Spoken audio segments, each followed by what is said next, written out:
Why did the United States try to buy Greenland? Not once, but twice? And why is the fight for it still not over? This is a story of war, Cold War, espionage, and global power struggles that will shape the future. Greenland, the world's largest island, is home to just over 56,000 people today. But for centuries, it has been a land of strategic importance, eyed by the world's biggest players. It was first inhabited by the Inuit, later claimed by the Vikings, and eventually fell under Danish rule. But during the 20th century, the United States saw Greenland not just as a frozen wasteland, but as the key to military dominance in the North Atlantic. Now, let's talk about its name, Greenland. It might sound strange for a place mostly covered in ice, right? The story goes that when Norse explorer Eric the Red was exiled from Iceland, he landed on this vast icy island. To make it sound more appealing to settlers, he called it Greenland. A clever marketing trick, but the reality was much harsher. The settlers faced brutal winters, scarce resources, and isolation from the rest of the world. Over time, the Viking presence faded, but the name remained. Still, this massive, rugged land would later become one of the most contested territories in history. Fast forward to World War II. Denmark was occupied by Nazi Germany, and Greenland found itself in a delicate position. Denmark was under German control, but Greenland was thousands of miles away. In fact, it was isolated and seemingly remote, yet incredibly important strategically. The United States saw an opportunity. President Franklin D. Roosevelt didn't hesitate. In 1941, during the early days of the war, the U.S. moved in, setting up military bases on Greenland to prevent it from falling into German hands. This was crucial.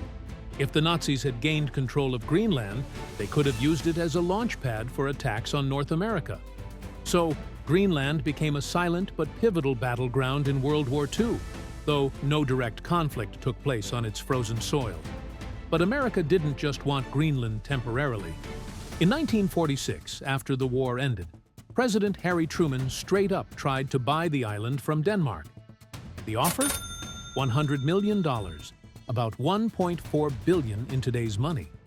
That's right, the U.S. wanted to purchase an entire country-sized landmass as if it were real estate. Why? Because Greenland was seen as the perfect location for military bases in the coming Cold War. The Arctic had now become the front line between the U.S. and the Soviet Union. Denmark refused. They weren't selling, but that didn't stop the U.S. from keeping a foothold in Greenland. As tensions grew during the Cold War, Greenland's strategic importance skyrocketed. In 1951, Denmark allowed the U.S. to build Thule Air Base, which became a critical part of America's defense system. Thule wasn't just any military base, it was a nuclear stronghold, a listening post, and a key component of the U.S. missile warning system. If the Soviets launched an attack, Greenland would be the first to know. The Cold War was characterized by tension, secrecy, and threats of nuclear conflict. Greenland became the perfect spot to station early warning systems to detect Soviet missiles. It wasn't just a military outpost, it was the eyes and ears of the West in the Arctic. But that wasn't all. The U.S. secretly built an underground nuclear missile launch site, Project Iceworm. The idea behind the project? To bury nuclear missiles under Greenland's ice, hidden from the Soviet Union. The theory was that if the ice was thick enough, they could stay undetected until they were needed. But there was one big problem. The ice moves. The entire project was abandoned, and today, the remains of Project Iceworm are buried deep beneath the Arctic snow, a haunting reminder of just how close the world came to nuclear war. In 1968, disaster struck. A U.S. B-52 bomber carrying 4 nuclear bombs crashed near Thule Air Base. The cleanup operation, known as the Thule Incident, led to radioactive contamination and heightened tensions between the U.S. and Denmark. Denmark was understandably upset, and the incident caused a rift in the alliance. To this day, the wreckage remains buried beneath the ice, a chilling reminder of how close the world came to nuclear disaster on Greenland's icy shores. But Greenland's role didn't end with the Cold War. In fact, its geopolitical importance has only grown in recent years. Today, the Arctic is becoming the new frontier for global power struggles. As the planet warms, climate change is melting the ice, opening up new shipping routes, vast mineral resources, and untapped oil reserves.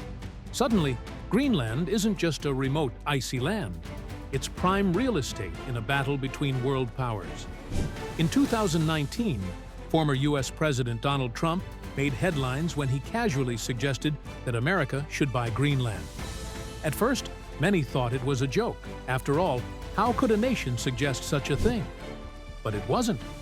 Trump saw Greenland as a goldmine, rich in natural resources and sitting right at the heart of Arctic geopolitics. His reasoning was simple.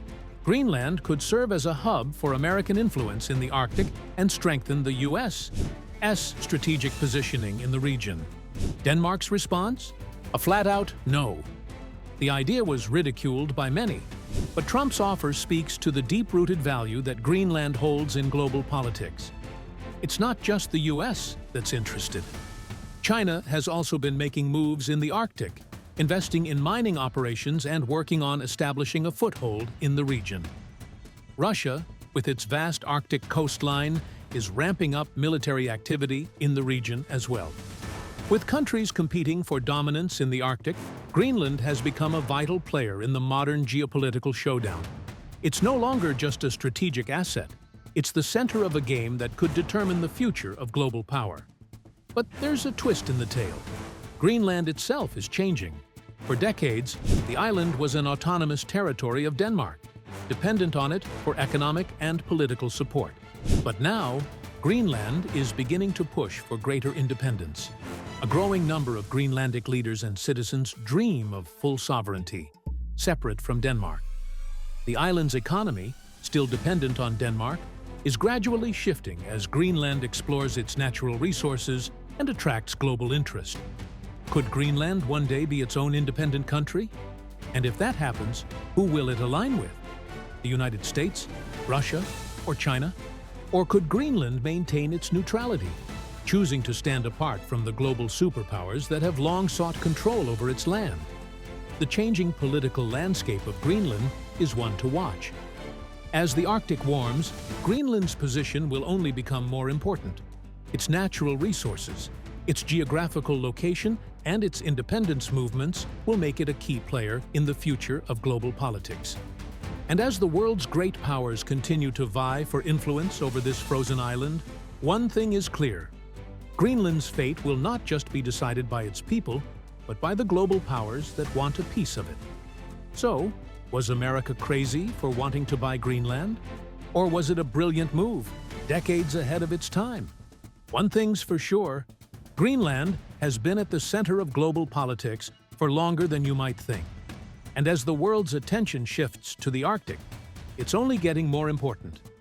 If you enjoyed this deep dive into history and geopolitics, make sure to subscribe for more incredible stories about the forgotten moments that shaped the world. Hit that like button and let us know in the comments what historical event you want us to cover next.